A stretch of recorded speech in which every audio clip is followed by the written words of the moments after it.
Punk All Rock right. Horror Podcast. I'm Matt, I'm Cody. and today we are joined by two magnificent gentlemen by the names of Drew Edwards and Dan Price. Man, you look like you were so focused on that. Welcome, guys. Howdy. How y'all doing? So you listeners know, Drew and Dan are behind the amazing comic Halloweenman. Drew is the creator and the writer, and Dan has helped contribute art to the comic book. So again, guys, thank you for coming on. This is exciting. Thank you.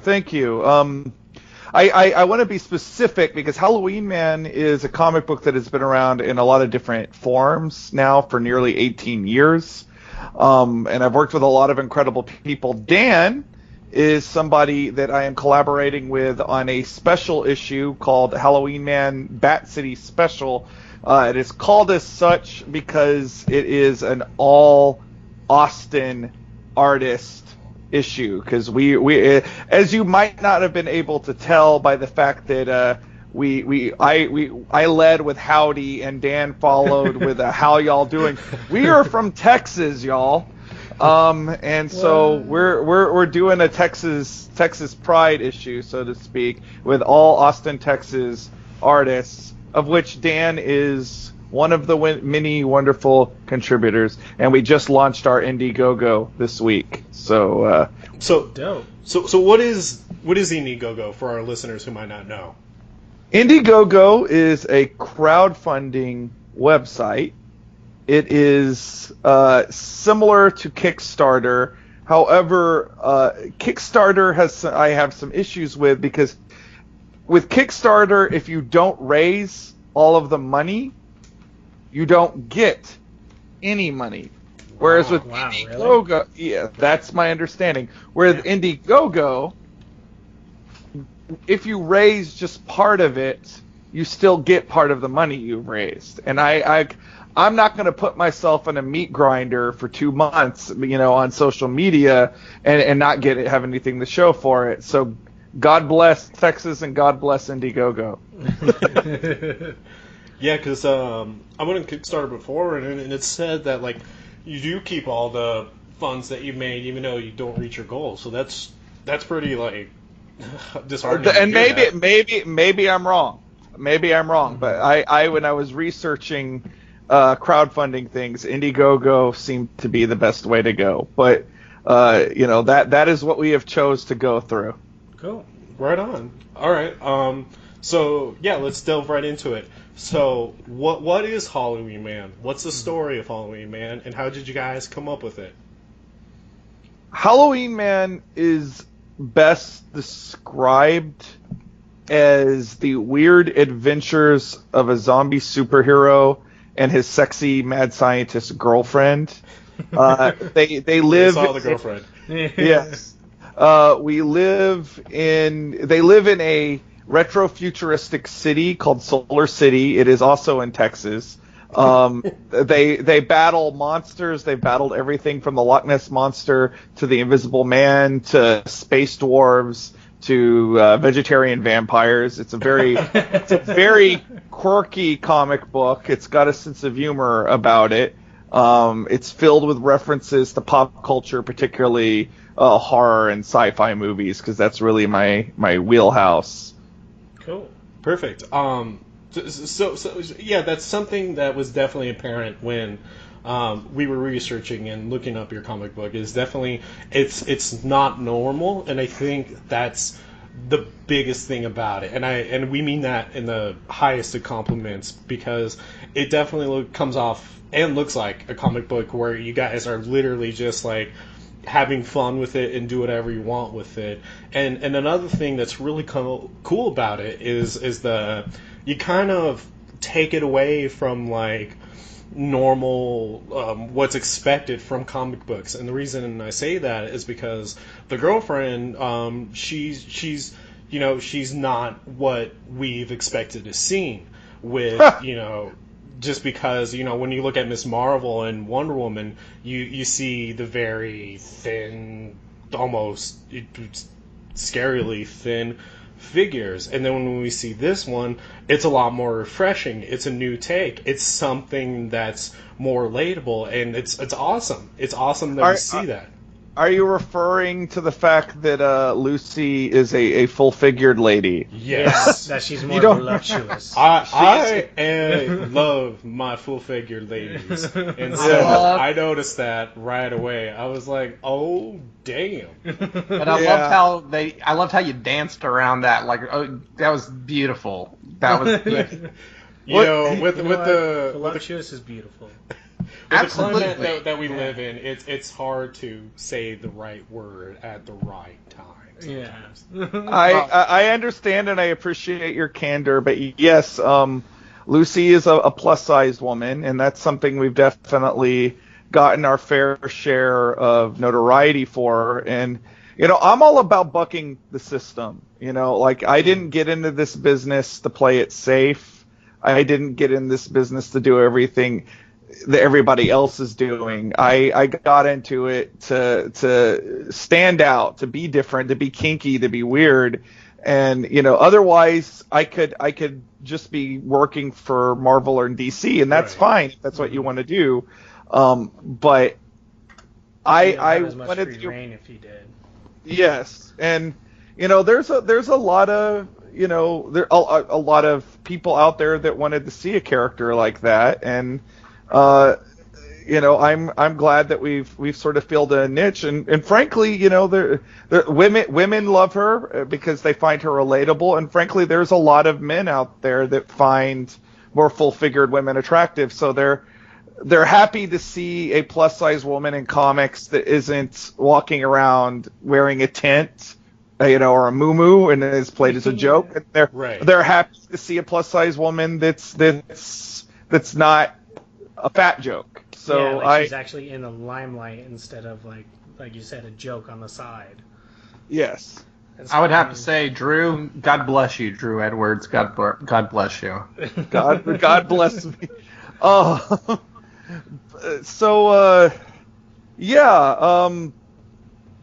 comic book, I started doing it when I started working on it when I was 18, and I about a year into working on it, I was in a car accident that killed my twin brother, and I was driving, and it was very psychologically scarring for me. And so this comic book kind of became my reason to get out of bed, and that's the reason why it persisted in the way a lot of indie comics, they come out and they falter, but this one, I needed to do it because I had to really give myself something to focus on. So this comic was my therapy and, my way of working through grieving. So even though it's this kind of fun, zany comic, there's this underlying, part of it where I'm working through the stuff that's bothering me about my life. And,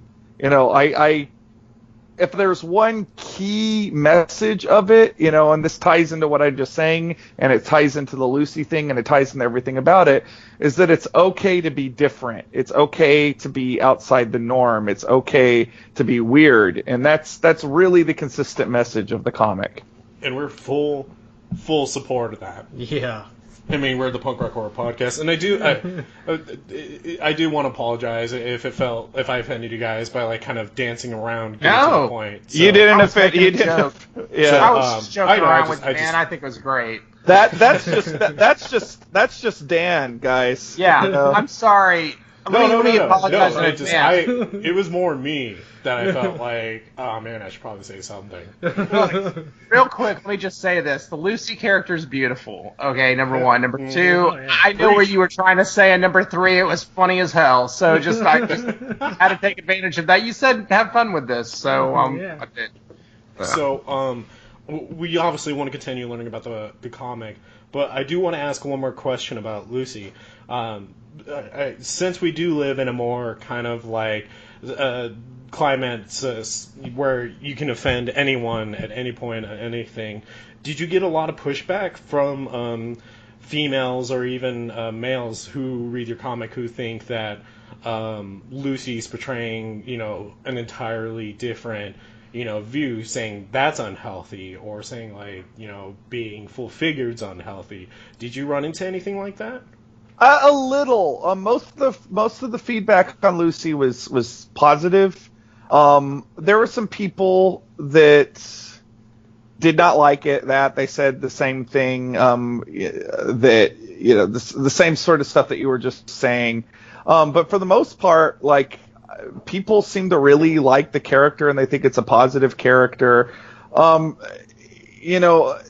The thing that I'm always waiting for, but it never seems to happen, is, I always worry that the character is because I'm a fretter. Like, I overthink everything, and I'm always like, oh, is this character, too fetishized, too sexy, too whatever. We know where you're coming from. Yeah, and that's the thing. That's the thing that I always worry someone's going to say, and that's never actually happened. But as far as people saying like, oh, you're glamorizing unhealthy lifestyle. Oh, we hate this character because we want to look at another character that looks like Wonder Woman or whatever. Like, I do get my reasonable share of that, but I also get much more positivity. Like, for example, like, this is a comic book character that's been covered on fashion blogs.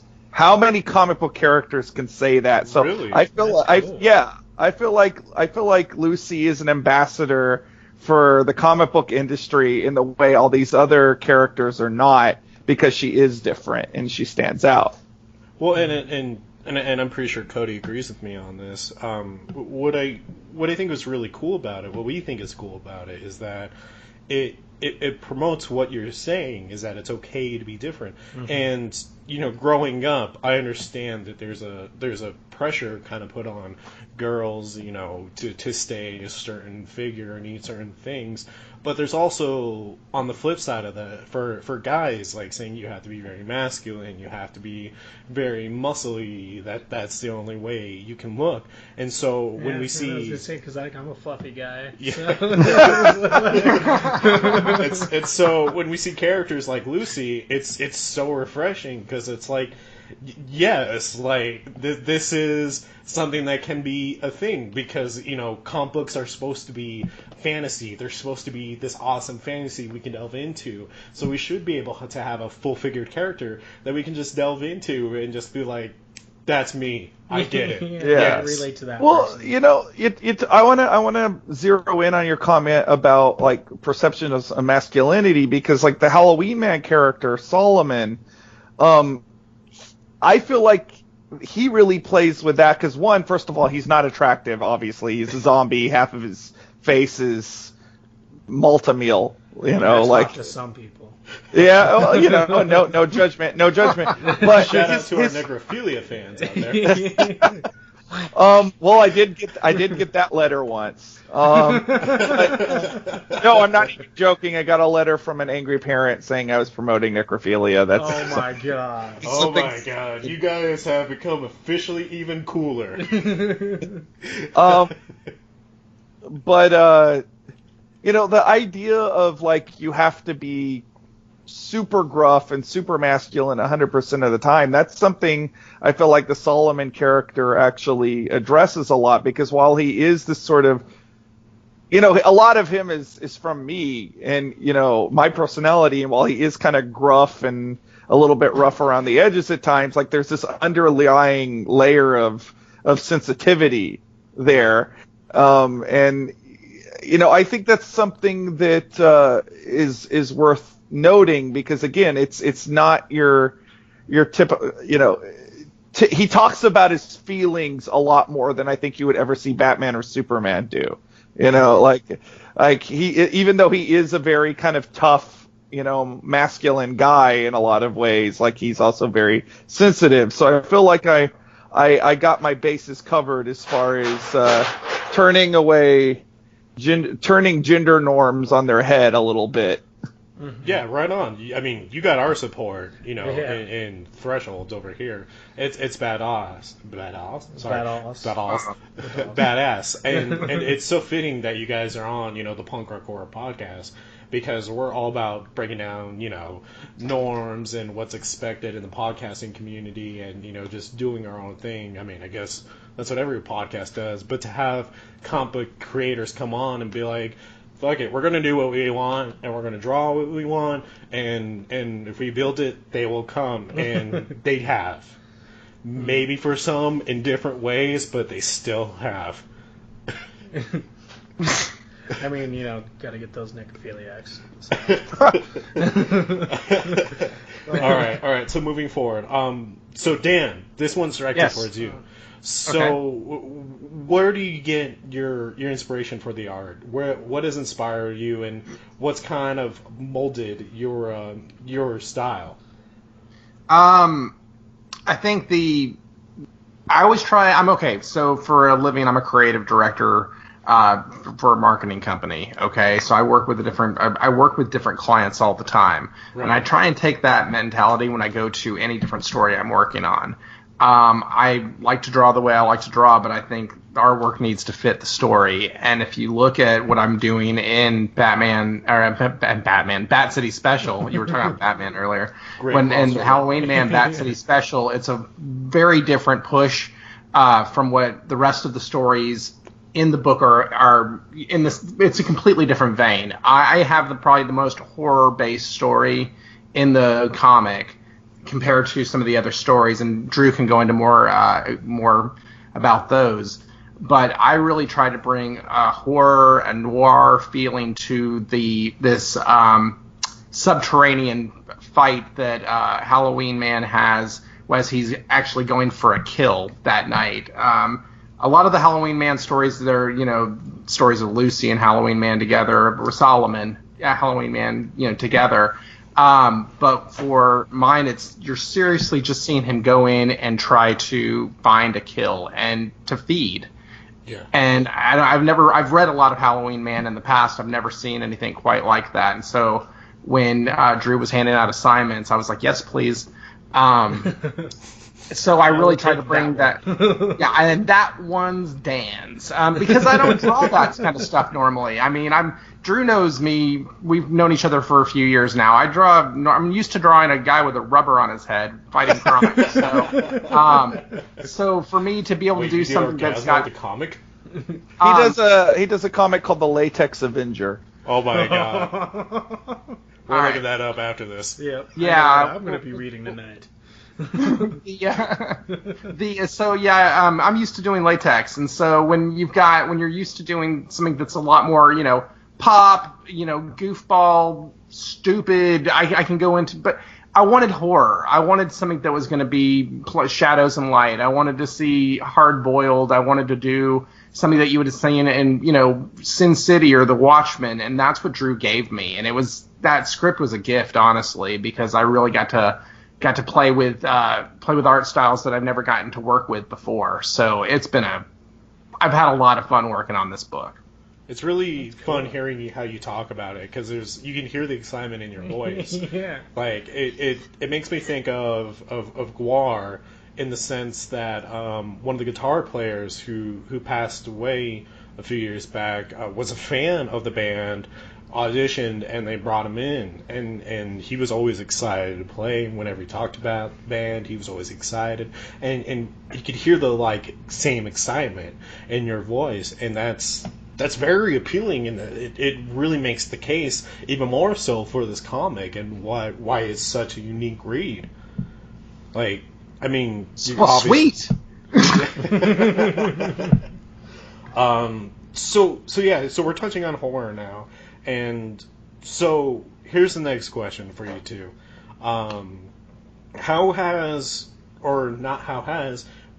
What influences of horror have gone into this comic? What is something that you pulled from to really push forward your creation?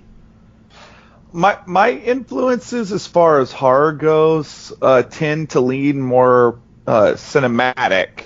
I'm a big fan of the Universal horror films and Hammer.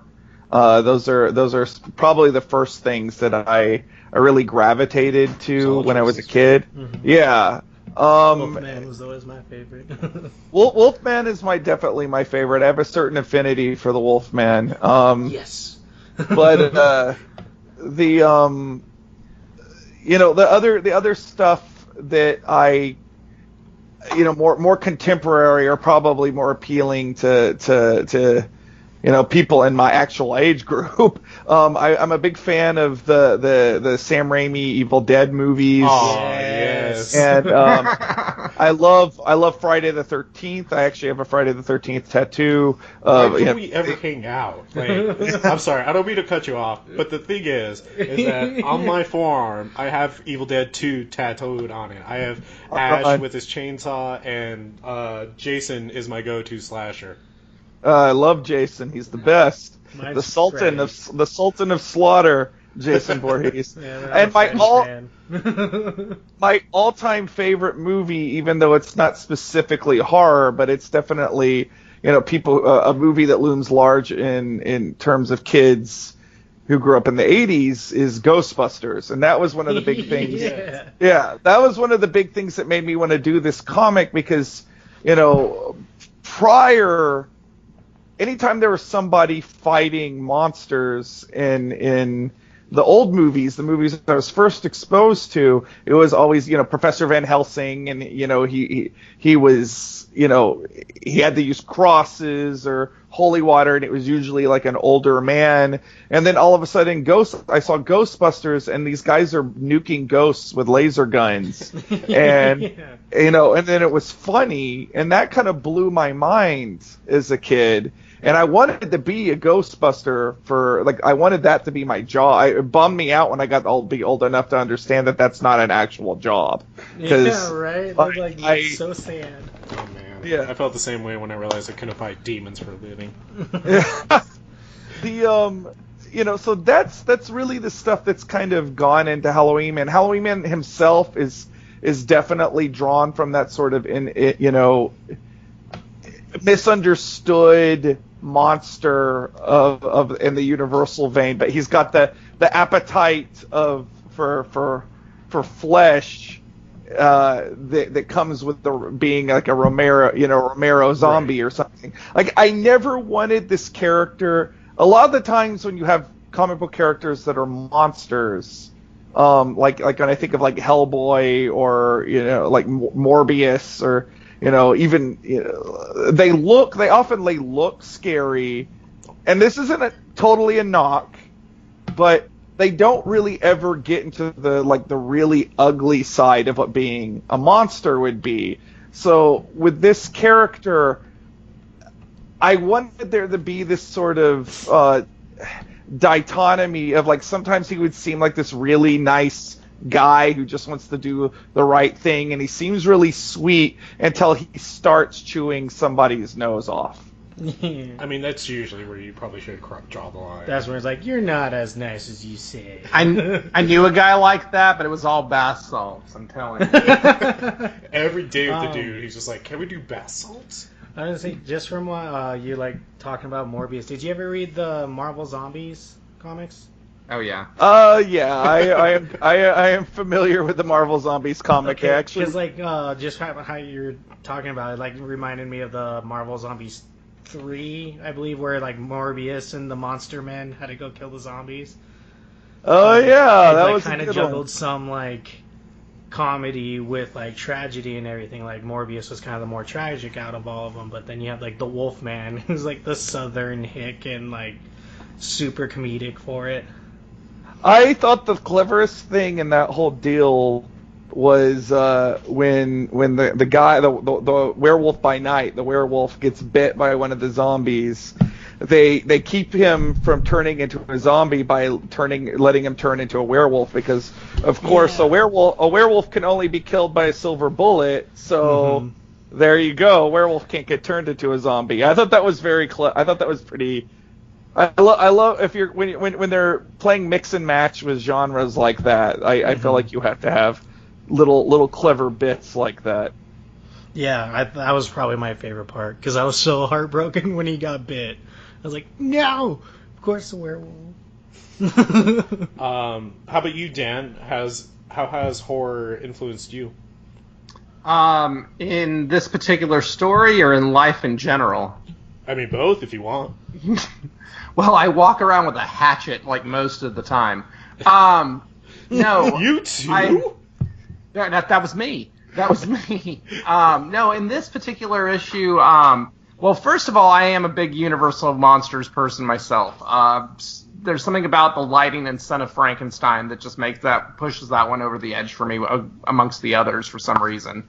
I love the way I love Brightest Frankenstein and Son of Frankenstein and Young Frankenstein. Those are the three best ones. I've come to the conclusion. And Young Frankenstein, that should be right up there with the rest of them. I'm telling you. It is in the horror community, at least. That's Say it again? Frankenstein. It is Frankenstein. I mean, but I like stuff I love a lot of comedy, but when it comes to horror, I love the old horror, the Universal Monster stuff, the Ed Wood type stuff. I think that's just brilliant. Even though it's just terrible, there's something about seeing Bela Lugosi, in those last few good, years that he had, still, banging them out there. So, I miss Bela Lugosi. Say that again? I miss Bela Lugosi. We all miss Bela Lugosi. I mean, He's so he's good. one of those people, if you could like, 5 dead people and you have a drink, he'd be in my list. Yeah, definitely. Oh, Christopher Lee is, like, up there for me. How about you, Drew? Who do you want to drink with? Well, Say I don't what? drink. I don't drink, Right. so it would me be buying drinks. Let's see. A milkshake works. I think Vincent Price for me. That's my cousin, right? That could be true. That's not true at all. Go ahead. You should totally make that up. I had people believing that Link Ray was my cousin for a long time. Vincent Price, I think Peter Cushing, Jack Kirby. I know this is kind of off the horror topic, but Jack Kirby is somebody I would love to have a conversation. I'd love to pick Jack Kirby's brain. We're doing a real insult here because there's one person that we haven't said that we should, and that would be Mr. Romero himself. Yeah. I actually met George Romero. He was a very I actually met him years ago at San Diego Comic-Con. He was a very nice man. Is there anything else you want to say why you're better than us? I mean, while you're at it? I'm double jointed? No, I'm not. Great. This interview. Think nice. I have to agree. If it makes you feel any better, this might downgrade me a little bit. I have the Green Lantern oath memorized. That is far more cooler than you think. Yeah. That's cool, but I made up words to the Sanford and Son theme song, so take that. That tops Green Lantern right there. Sorry, Drew. Sorry about It's all right.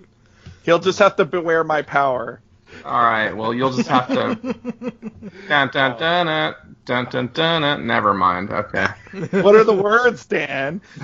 Are you? Well, I do. I have words You're to it, but they're bragging about about my it. cat Yeah, and let's dog. hear it. Come on. Yeah, all right. Y'all ready? It's Do about it. my cat and it's about my dog. My cat's name is the Blitz and my dog's name is Tula. Are you ready? We're listening. Her name's Tula. Her name's Tula. He's the Blitz, but she's Tula. But she's Tula. He's the Blitz. That's pretty much how it goes. So we'll stop now. You win. You win. I concede. Yay! Oh man. If I got embarrassed, I would be. So. We have to tell our returning Mad Pooper Aaron McGarry that there's a new position, a new challenger for the champion of the podcast. Yeah. And he has his own Sanford and Son. I'm gonna look at my cat tonight and tell her I'm never singing to her again. Oh my God. Man. All right. So trying to continue forward. I'll ask you a question, which I turned around and started asking about who wants to eat with dead people, or who wants to drink with dead people, and then we went to Sanford and Son. My bad. No, I mean, I completely forgot. I thought you answered it. Yeah, I think we're good. Although I would like to see, if I got to see anything, y'all mentioned Jack Kirby. If I could have a Jack Kirby hologram like Tupac, I'd be thrilled. That's it. That'd be awesome. I'd rather go see a Jack Kirby hologram. I would. Less risk of getting shot. It's funny. All right. So when we talk to Dan and Patricia, one thing that they kind of give us an insight on is that when it comes to comic books, you work with a team and almost never see some of your teammates. Is this an experience that you two have had? And if so, what are some challenges that you guys have ran into with a Halloweenman comic? Well, the difference. First off, yes, that is my normal experience. I work with Halloweenman in a lot of respects is a very global operation. I've worked with people as far away as Australia, and that creates all kinds of barriers. That's a lot of emailing and social media chats, and sometimes there's language barriers or what have you. There's definitely barriers of time because everybody's in a different time zone. The Bat City Special, which is what we're promoting right now. Sorry. It's okay. The Bat City Special, the thing that's been nice about that is I'm actually working with a creative team that's all 100% in my same city, which is actually a novelty for me to be talking to people, and I know that we're all in the same time zone. Where, if we wanted to get together for a cup of coffee, we could. That I can call them on the phone, and within reasonable doubt, we could actually have a conversation, and I'm not during the day, and they're not it's not crack ass early in the morning or something. And we actually have gotten together. Yeah, and we've had regular meetups at coffee shops and apartments. My apartment in particular, and that's very different, from my usual experience. But it's been actually really, not knocking anybody I've worked with before, but this has been a nice experience. Like there's a level of camaraderie there that you might not necessarily have when you're not looking, you don't regularly see the person face to face. Yeah, right. Okay. No, it's a cool experience being able to work as a team and interface with each other. I mean, Austin's a good town. Austin's a good town for the comic book community. A lot of comic book artists and writers are out here, and so I mean, hell, Drew and I met through a cool Austin nerd event each year. It's called Austin Nerd Cave, and we met there. How many years ago was that now? Geez, I don't know. Like at least. I want to say 5, maybe longer. At least 5 years, at least, yeah. And so we met at that, and that was just we were set up at a comic book store on the south side of town, and we met, and there was all different artists and writers and stuff set up there with their books and their wares and that sort of thing. And when you look back at that now, the person who did the cover, who was doing the cover for this issue, Lou Pons, she was there that night. Shane Campos, who is doing interior art for this book, he was there that night. I'm trying to think, Jeremy the artist, I think, was there that evening. I mean, so there's a lot of us who we've gotten to get to meet and intermingle with each other and work on things here and there over the years, and it's kind of culminate. Make the word happen for me. It's come together in this book, which is really neat. Nerd Cave, I have to reiterate this particular Halloweenman issue would not exist without Nerd Cave. Like I just have to double up on what Dan just said. The Bat City Special, the issue of Halloweenman that we're coming on here tonight to promote, that would not exist without Nerd Cave. Like Nerd Cave is one of my. I do a lot of cons every year. Nerd Cave is sort of a mini con, but it's one of my favorite shows to do because it's all local people for the most part, and it's this real sense of community. And the fact that we get together, and some of these people, it's one of the only times I see them all year. And sometimes it's like people I talk to on the regular, but it's just this nice sense of camaraderie. Like there was even one time where it was like pouring down rain and it was flooding in parts of Austin, and we still did Nerd Cave, and we still had a blast. Yeah. And 1 year. Last year, actually, after I was coming home and I was loading in all my stuff, and my wife was asking me about how the show went, and I said, oh, it went great. I got to see Dan, I got to see Paulo, Jeremy, Shane, and she was like, all these really awesome artists that are local. Why don't you just do an all Austin issue of Halloweenman? And that was literally the genesis of this process that we're now coming towards the end of. And so it would not exist. So this comic would not exist without Nerd Cave. And I just had to double up on that, because I think that's very important to the genesis of this comic book. That's awesome. I mean, honestly, it sounds like Nerd Cave is just kind of like well-kept secret, because we've never heard of it until you guys started talking about it, and now we feel like we're missing out. We should probably think about moving to Texas. Well, everybody should think about moving to Texas, because you may not be from Texas, but Texas wants you anyway. Oh, that's so sweet. I will say one thing. Austin, there's Texas and there's Austin. You know what I mean? I've lived in Texas the bulk of my life, and go Astros, and but there's Texas and there is Austin. It's its own little city state in the middle there. Well, I mean, you can understand the same with Boulder. There's Colorado, then there's Boulder. Is that where y'all are at? Y'all are out of Boulder? It's no.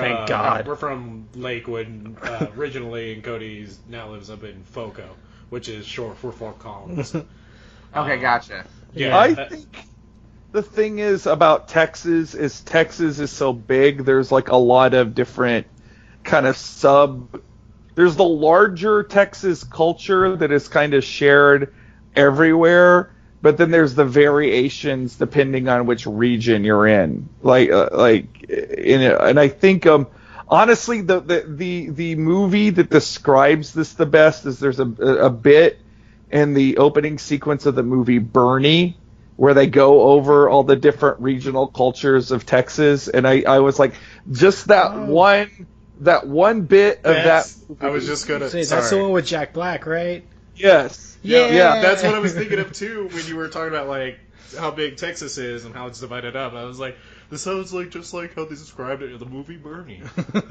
Well, it's everybody, because I grew up in a very, very small town called Possum Kingdom, and it was. Wait, is that the actual name, or is that the name that's given? That is the name of a lake. It sounds like a ride at a Disney World. Welcome to Possum Kingdom, kids. Okay, but the thing is, sorry, Drew. I'm sorry. It's all right. Just imagine there's a giant possum. It's like, welcome to town. It makes me think of that scene from a Goofy movie where they go to that actual parody of Chuck E. Cheese. It's an actual possum, and he's just like, "Hey there, what's with the frown?" And he just That sounded way more like Scooby Doo than Goofy. I'm laughing too hard because now I'm just thinking of that whole scene. Sorry. Dude, my point that I'm trying to make is that it's all right. It's all right. Is that's rural Texas, and then I went and lived in Dallas for 8 years, and now I've lived in Austin for the better part of a decade. And there's a commonality, but there's the differences between these three places is part of what I actually like about Texas. I like Texas a lot. I slightly disagree with Dan. I think Austin is very Texas, but it's like every other part of Texas. It's its own type of Texas. Its own flavor. I'll go with that. Look, I'll go with that. I mean, I grew up in Houston, and then and I went to college out in Huntsville, which is like, the where all the death row things happen in Texas. That's where it happens, and that's where I went to college. And I went there with, never have lived in anything remotely rural. I grew up right in the city as a kid, so for me to go out to rural Texas was just mind blowing. It was, people, the rural Texas was something I saw in movies. You know what I mean? And so to go out there and actually, to go to school out there and work in a rural environment, it was mind blowing. I was so lost for a while there, and after a while I could bale hay. It was amazing. But I lost my point here. The point was that I'm completely lost in this conversation. You go ahead. I'm gonna shut up now. Well, if you don't mind, we interject a little bit. We love you guys in Texas. Not just you two in general, but we also love Texas in general because we actually have like a pretty solid listener base out there. So this is really nice that we got some like Texas heroes on this podcast. Texans love horror. I can get behind that. No, they do. Like it's funny. Obviously we have our Texas horror icons. We have Joe Bob Briggs and we have Leatherface. And Leatherface, even though he's a fictional character, when people from Texas talk about Leatherface, he's basically afforded folk hero status. People talk about Leatherface like he's a real person. And I even remember like my high school drama teacher talking, like insisting, mind you, that he had a cousin that worked in a prison where they had Leatherface in solitary, and he swore that the Texas Chainsaw Massacre was a true story, even though 5 minutes of research will tell you that it's not. And it's inspired. Yeah, it's inspired by true events, and that is like kind of the weird this sort of weird thing about Texas is that we will romanticize the negative aspects of our state just as much as we romanticize the positive stuff, and I think that's why Texans have this like really strong passion for horror. It's just something that I've always noticed. I mean, to be fair, we'll also put in the negatives about Colorado. Not gonna lie, we're probably like, if not first, the second at being asshole drivers, and we're really. I'm not gonna lie. Like, well, it's because y'all are all stoned, right? Say what? No one likes to use their blinker here. No. It's because you're all stoned. It's ever since it got legalized, that's been synonymous with us, and I miss it when we were known as the psychotic state. All I know is that when I would go skiing out there, I mean, I always remember the weed was good before it was even legal. Come on now. I know. Y'all have always had good Then pot. it was a little more cool. But no, it's not. You gotta understand, guys. Every time a band comes here, any band, you name it, any band comes here, they always make a mile-high punt. Could even be a live taping of Yo Gabba Gabba and they'd make it. Yeah. I'm sorry I even brought it up. Great. Now we're just going to talk about all the anger we have. Like, the Wiggles could come out and about to open up with fruit salad and be like, I know the kids out there are a little high. Fruit salad, yummy, yummy. Sorry. That was a weird tangent I went on there. This isn't Iron Fist. Okay. Sorry. I went on an Iron Fist tangent like early on in this podcast. This is fun, guys. Seriously, yeah. Like there's an obvious friendship and camaraderie between you two, and it really comes off in the Halloweenman comic, and it's surreal because me and Cody, have been comic book fans our entire life, and now that we get to talk to more people who have worked behind the scenes to make awesome comics, it's a very surreal experience because it's like we would never imagine that, and so we kind of want to talk a little more about horror in comics and want to give you guys the lead on this and get your perspective. And so we're going to start off with this. We we originally, here and there. I'm here. Oh, I'm here. Hey, Oh, you did there? we lose? Oh, so everybody's back. Gang's all here. Okay. Oh no! Oh. Did we lose you guys? We Yeah, did for you a did. second there. Oh, Oh, no. Well, okay. I'll rehash it. We were basically just talking about how surreal this is because you guys definitely have a apparent camaraderie and friendship, and it comes off and through this comic, the Halloweenman comic. And for us, it's surreal because me and Cody, we grew up reading comic books, being comic book nerds, and when we get to talk to people who are behind the lines making comics and who are in that culture more than we are, because you guys make it and create it, it's surreal and it's awesome, and we're flattered, and we want to get you guys' intake on horror and comics in general. So we're going to kind of start off with a very tongue-in-cheek topic. And I swear to God, this is going to be the last time I ever bring it up. But, Don't lie to me. Don't you lie to me. So, I've mentioned it probably enough times that our listeners are kind of annoyed hearing of it. But I want to bring up the Crossed comic No way. book. Have you guys heard of it? That's What's it the called? Garth Ennis comic Yes. book. So, go ahead. And I was just saying, yeah, I have heard of it and I've read at least one of those. What's it called again? Crossed? Frost. The Crossed. Like the cross. Oh, The Cross. Yeah, no, I Yeah. haven't read that. You said you haven't? No, I have not. Okay, so to give you a quick synopsis of it, it's basically a different take on a zombie virus.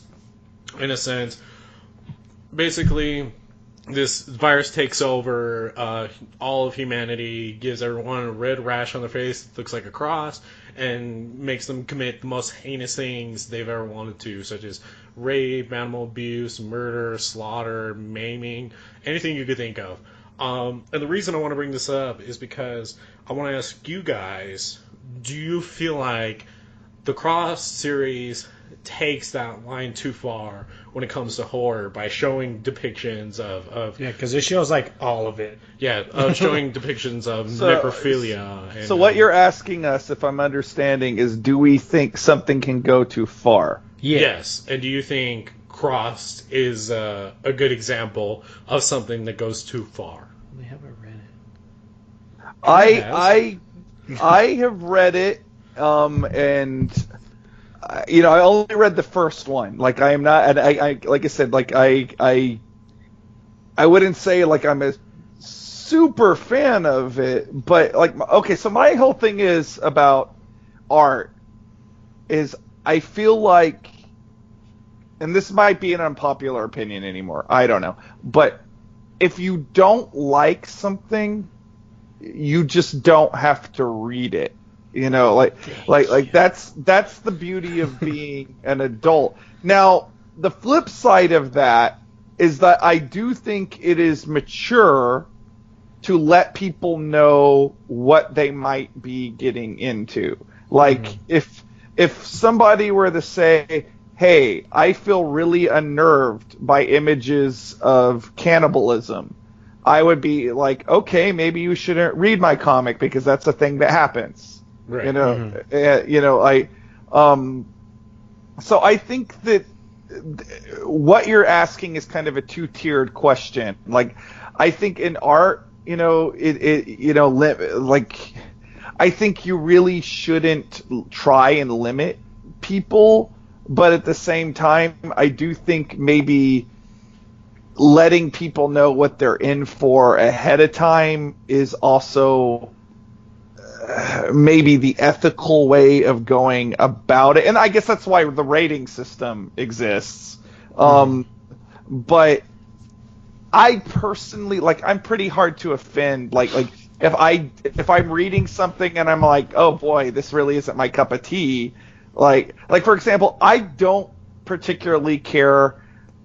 My wife loves the show Orange is the New Black. This isn't a horror thing per se, but she loves the show Orange is the New Black, and she watches it a lot. And I don't particularly care to for prison fiction. Like I didn't like Oz. I don't like Orange is the New Black. I acknowledge that both of those shows are very well done. I don't want to watch that. I don't want to watch stuff about prison. So I just choose not to watch it. And when she does watch it, I go do something else. And, you know, I wish that is an attitude more people could take.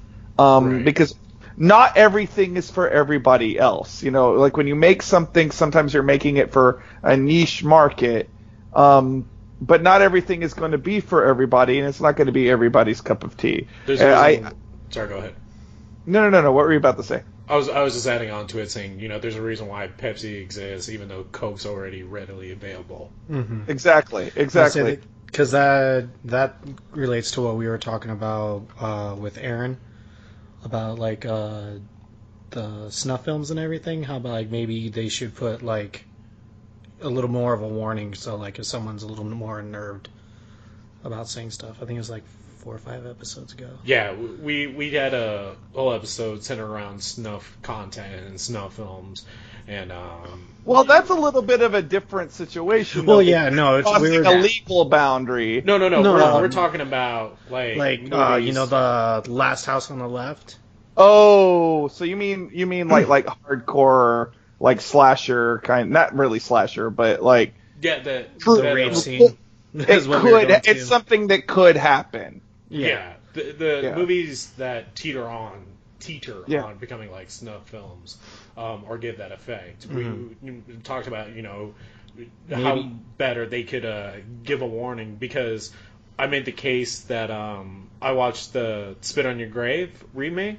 And I had when I picked it up from like Walmart of all places, I had no idea what it was about and what was in it. And there's like this whole like 15-minute scene, like gang rape scene, and it shows basically everything, and it's extremely uncomfortable, and it kind of left a sour taste in my mouth for the rest of the movie. And I felt like there should have been a better warning on the DVD case, like, kind of saying, you know, like, there's a... Hey, you're about to see some shit. Yeah. Or something to that effect. Dan, how do you feel about this? Because I know you and I kind of have similar opinions, but I don't know that we've ever discussed this at length. Well, I mean, I'm of the opinion that if you can find... there's a way to do things and make them work, okay? I think that Hitchcock did amazing things without showing it on camera. You know, the shower scene in Psycho is incredible, but you never see anything ever get the flesh get pierced at all. And it worked incredibly for what they were trying to do at that time. The scene in Reservoir Dogs where the guy gets the cop gets the ear cut off. They do that off camera, and I think that, you know, gore has its place. Gore, you know, and it's there when you need it, and great storytelling is there to guide you through all of that. I wish to God somebody had put a warning on the first episode of Black Mirror for me, because I never want to. Right. I mean, that was the most fucked up thing I'd ever seen on Netflix, and I felt dirty for about 2 weeks after that. I really did. I couldn't get clean. I know what you mean. Oh, it was standing in front of the bathroom mirror with makeup, be like, "You're a whore." Yes. I mean, well, because like everybody said to me, you like Twilight Zone? Yeah, you got to try Black Mirror. Yeah, I like Twilight Zone. Who doesn't like the fucking Twilight Zone? Well, you know what? If watching Black Mirror, the first episode of Black Mirror means, you know, I have to like Black Mirror to like the Twilight Zone, then fuck the Twilight Zone, because that first episode tripped me up so badly. I haven't gotten back to it yet, and everybody says, well, that was the worst one. Well, then why did you start with that? Couldn't you have built your way up? You know what I'm saying? So yeah. I think that there's a good way, there's a classy way of handling things, and sometimes you have to throw class out the window at the same time to tell your story. So, I mean, it's true, and I'm while I'm not really going to be interested in anything that goes into snuff films or, you know, bestiality or whatever, I mean, I guess if there's somebody out there who wants to read, you know, who's into that stuff, I guess you go full tilt. I'm just not your market, you know? Does that make sense, I guess? No, definitely. And going off of that, want to ask, do you feel like comic books give more liberties to depict scenes of horror more than indie films or video games or even big distributed films? I think the horror in comics has a different impact than comics and film or even in literature. Particularly though, if we were talking about comics versus film, first of all, the images are static. Like you create the emotion in a comic with your brain. The sound is also something you create with your mind.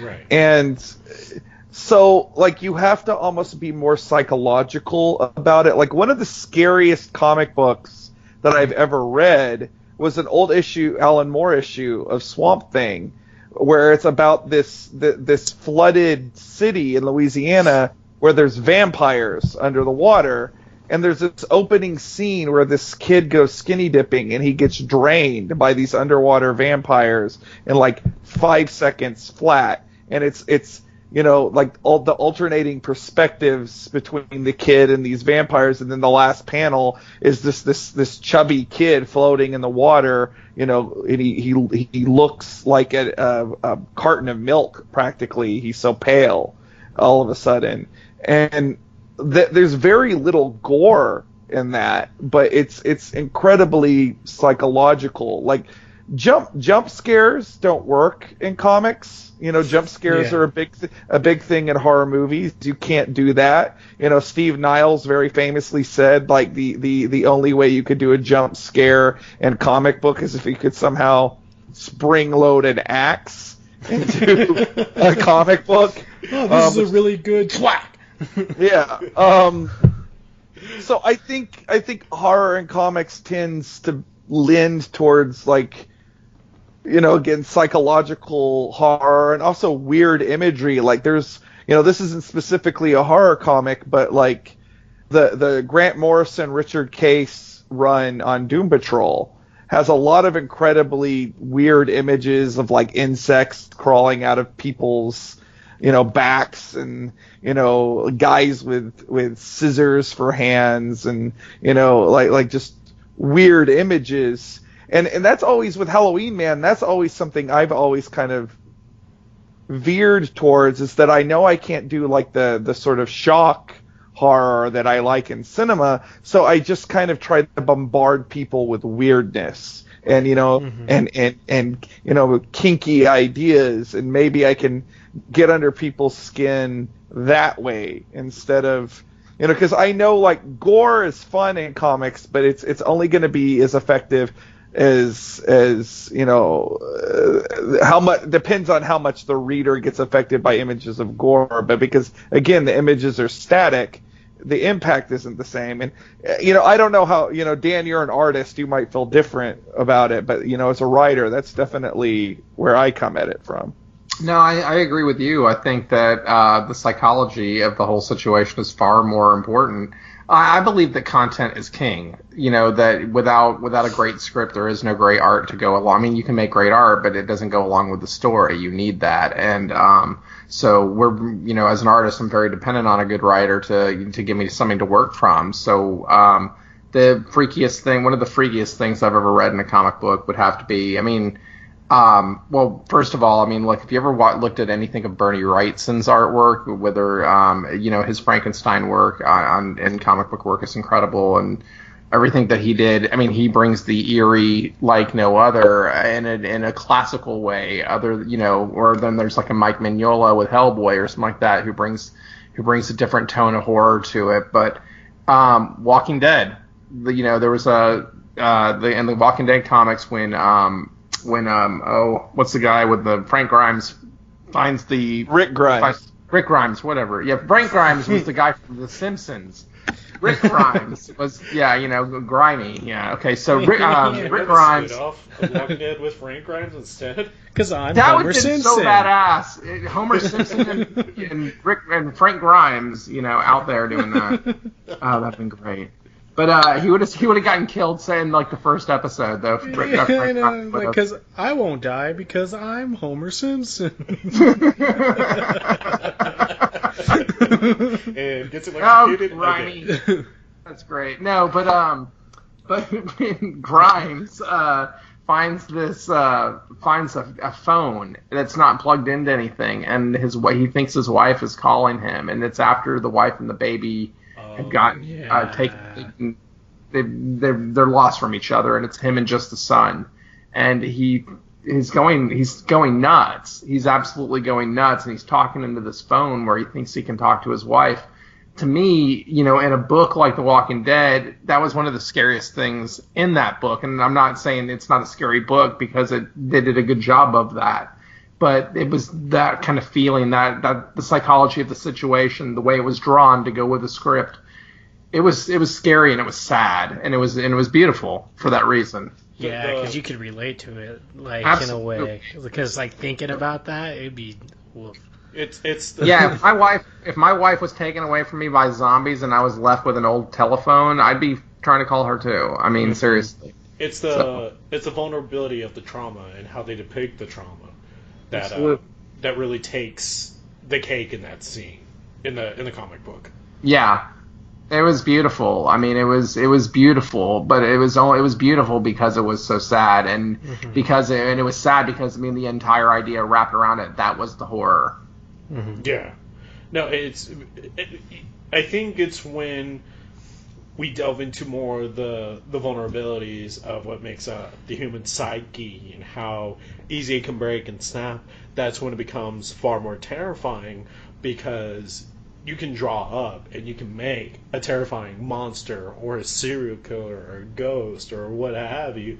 But when you really delve into the psychology of someone, whether it's a victim or the killer itself, it begins to make it relatable in a sense, because it brings humanity to it, and that's something you don't want to relate to. And I think that's what makes it so terrifying.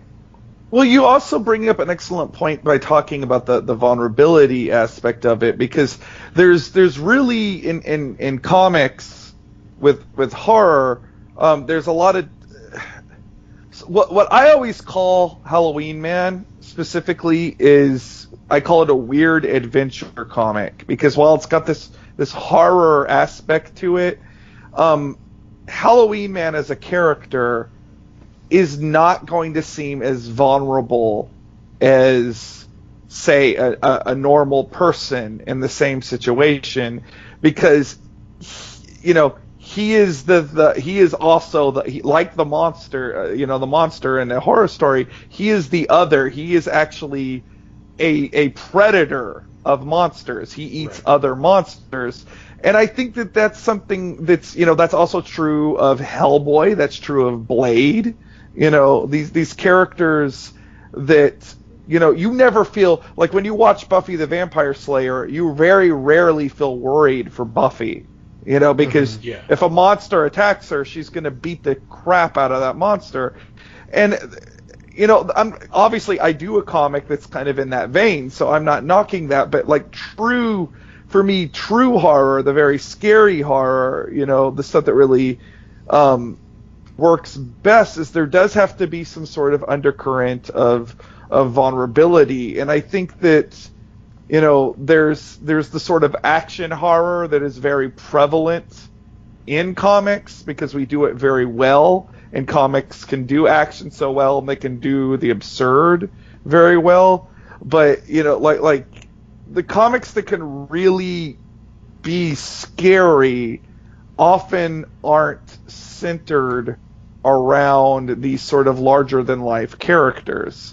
And there's no right or wrong way to do it. Again, I'm kind of sound like I'm talking down my own work, and I'm not. But not at all. No. I just want to differentiate, what the two types of things. There's the best example of this I can think of. There's just an old Tales from the Crypt issue where a bunch of kids find out that a guy in their neighborhood is a serial killer, and it ends with these kids being chased through a cemetery by this maniac with a knife.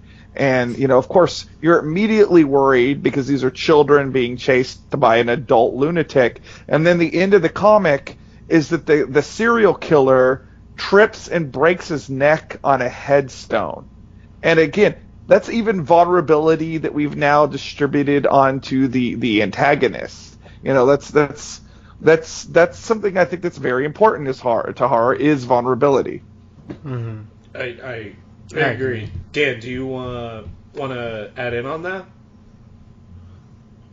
No, I'm good with this. Actually, I'm going to go with vulnerability for 1,000, Alex. I think we're good. Matt, but good enough. It's still 4 letters, so it counts. Wow, guys, we're an hour and 5 minutes. This has flown by.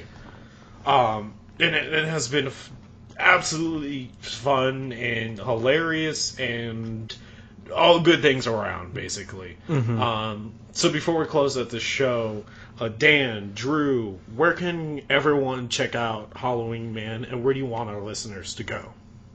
Well, specifically right now, if you want to help me out and you want to help Dan out, we are pushing for the next 2 months our Halloweenman Bat City special, Indiegogo. So go on Indiegogo.com and find, you need to just search Halloweenman Bat City special. You can also go to Halloweenman.com. That takes you straight to my Facebook group, and it is linked up all up and down the Facebook group.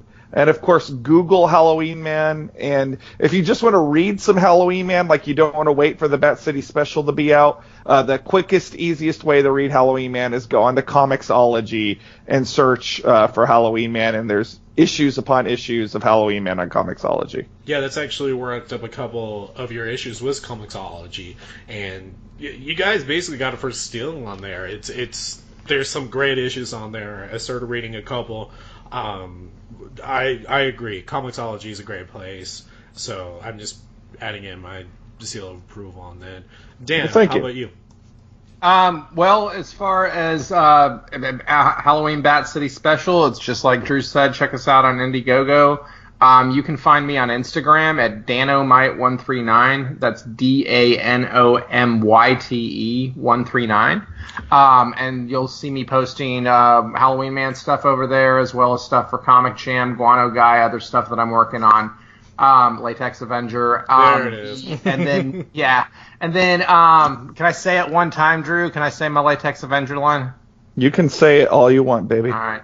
You got to check out Latex Avenger and a sidekick spermicidal foam lad. Together they repel crime 99.9% of the time. But no, is it next week or the week after? We're gonna do a live draw together, Drew. It is the week after. I am at Anime Fest next week. So the week after Anime Fest, I'm gonna do a live draw on Instagram. So follow me on Instagram at Danomite139, and he's at Drew_Halloween. So follow us. What? Oh, I was adding in. So for our listeners, if you're listening to this episode right now, that's this week that they're going to do a live drawing.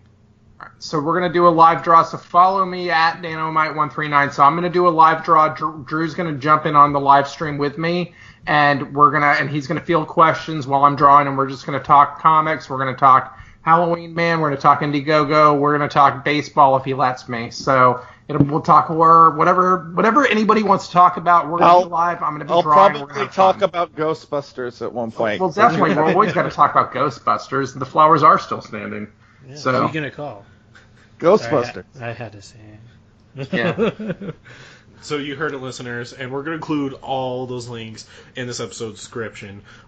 So make sure you check them out. Make sure you check out this live drawing. Make sure you check out Halloweenman, and show the guys some support. Go over to the Indiegogo. Help them out, ghouls and gals. It's a cool-ass book, guys. Really do check it out. You've got art by Shane Campos, John Goulson, Joey Muerto, Paulo Hernandez, art of the cover by Lou Pons, and of course the script by Drew. It's a really amazing book, and we really hope you take a chance to check it out. There's some awesome rewards too. Awesome rewards. A lot of name your own sketches. commissions, stuff like that. We've got some T-shirts, the Nicola Scott T-shirts, right, Drew?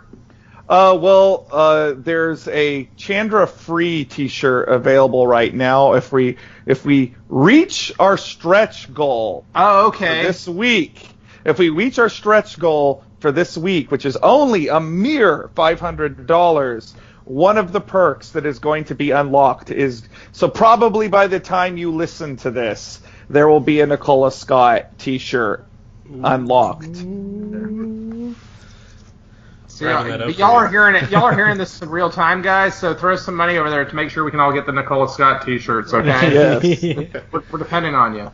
We're just under it. We are right now. I'm actually looking at the Indiegogo right now, and our stretch goal for this week is only $500, and we are at $393 right now. So like that Nicola Scott T-shirt is looking more and more like a possibility. Gentlemen, if y'all each kick in $50, we can have T-shirts. That's all I'm saying.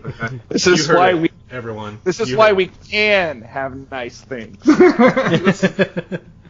You heard it, guys and gals. You can hear the excitement in Drew Dan's voice. Go over there, help him out. Make sure you check out all this stuff. Again, all this is in the episode notes below. If you want to check out the details and get it all from there, go for it, everyone. Please support the guys. And like always, you can listen to us on Spotify, iTunes, Player FM, Google Play, our website. I feel like I'm forgetting something. YouTube. We're all over the place. And if you want to keep up with what we're doing, go over to our Facebook, Punk Rock Horror Podcast, and our Twitter, @officialphp, and Instagram, Punk Rock Horror Podcast, and our new hashtag, PHRP Podcast. That's right. We're bringing in a new hashtag because we're edgy like that. And for anywhere else, is there anywhere else you want our listeners to follow you guys? No. No, just Instagram for me. I'm good. I'm on Twitter, but I never use it, so that's not worth plugging. With that being said, everyone, we're gonna have to close this out. Thank you again so much, Drew and Dan, for coming on and hanging out and talking for having us. Yeah. Thank you so much. This was with fun. That being said, podcast over. Podcast over. Bye. Bye. Rock and roll.